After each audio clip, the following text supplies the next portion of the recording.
Hello everyone, in today's advanced tutorial, I want to show you how and why to use 3D qualifier in Davinci Resolve. But before we start, I just want to remind you that you can join my color grading course. You can find a link to it below this video.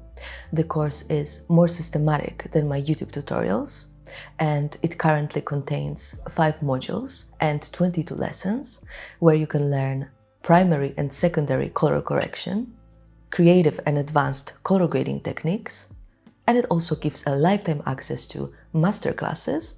And so far, there are masterclasses covering color grading bureau footage, using HDR wheels, and building looks with the color warper. And I also provide free footage for practice. I hope to see you there, but now let's move to today's video. Here on my timeline, I have 3 different clips. The first one is shot with DJI and it's already color managed. And if you want to learn how do I color manage my clips, join my course below. There's a very comprehensive lesson about color management in Resolve. I've also performed a basic color correction on the first note. This is before and after. I've just adjusted the contrast and the exposure a bit here, so we can move to our qualifier. And let's start from our standard 2D qualifier. I want to show you the difference between this one and the 3D qualifier. So in this clip, let's say that I want to adjust the skin tones. This is one of the very common scenarios where we can use the qualifier.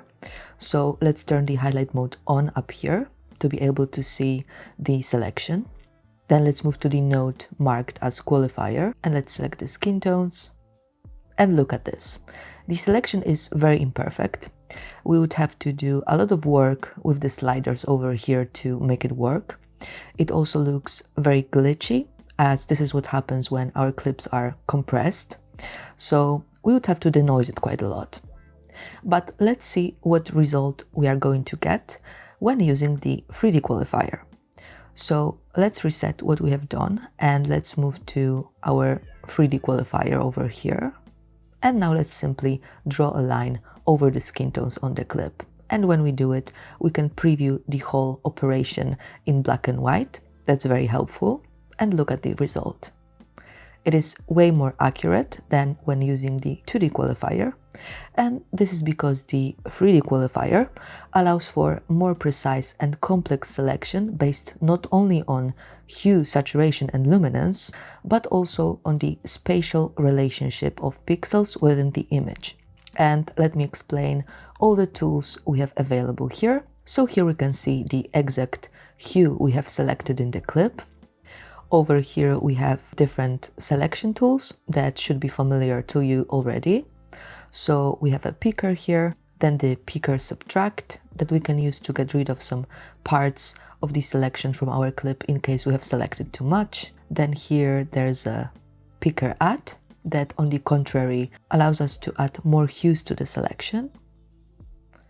And then we have the reverse button, so we can reverse our selection if we want to. Then we have different parameters you can play around with when making your selection. So we have here soft, tight, flat and luma that basically affect the selection slightly differently. I think I will go for tight, as it gives me a nice tight selection of the skin tones. Then over here we do also have different color spaces. The default one is YUV, which means luma, blue projection and red projection. Then we have HSL, that means hue, saturation, brightness. Then we have HSP, that's hue, saturation and perceptual luminance. And then we have LAP, that means lightness, green to magenta and yellow to blue. And basically these color modules determine the selection a bit differently as well, but I always stick to the YUV. Then here we have a lot of different refining and finessing tools. These ones you know very well, as they also apply to the standard 2D qualifier. But here we have some new tools. So by using the X, we can shift our selection. Then by using Y, we can tilt our selection. And by using this rotate icon, we can rotate our selection. And then here we can change the low, high, and the softness of the selection, so I'll leave it to you to play around with. And what I always do with my selection, I always denoise it a bit. And then I do also refine clean black and clean white, like this. So now we can move to the color correction. So we can turn the highlight mode off, and then I will use my log wheels first. And also, if you want to learn a little bit more about the log wheels, join my color grading course. And I will add a bit of the brightness in the midtones before and after. And then I think that her skin looks a bit too yellow, so let's see if we can improve it.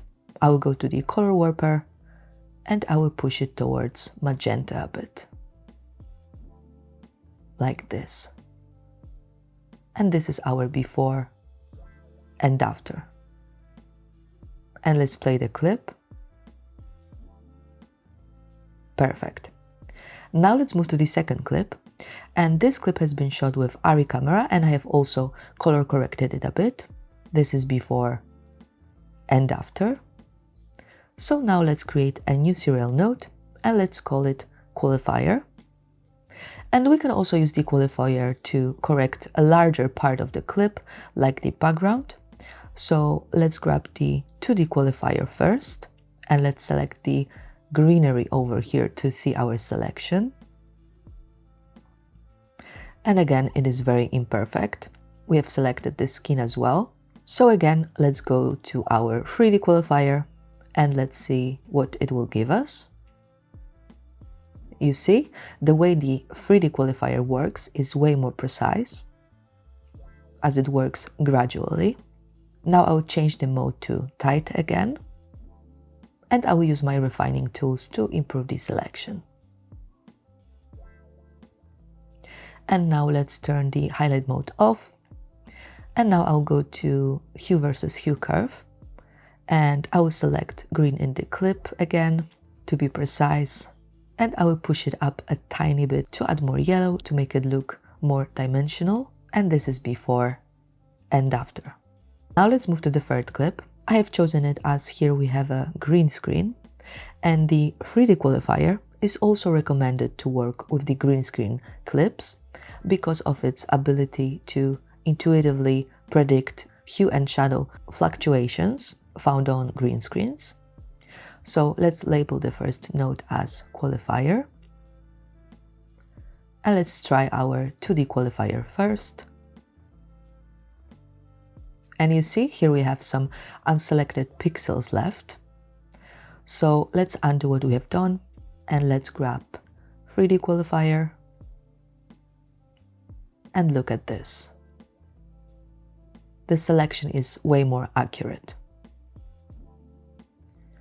And now I'll only denoise it a bit. And I will clean white. And now I'll maybe go to my color warper again and I will change the hue of the selection. Like this.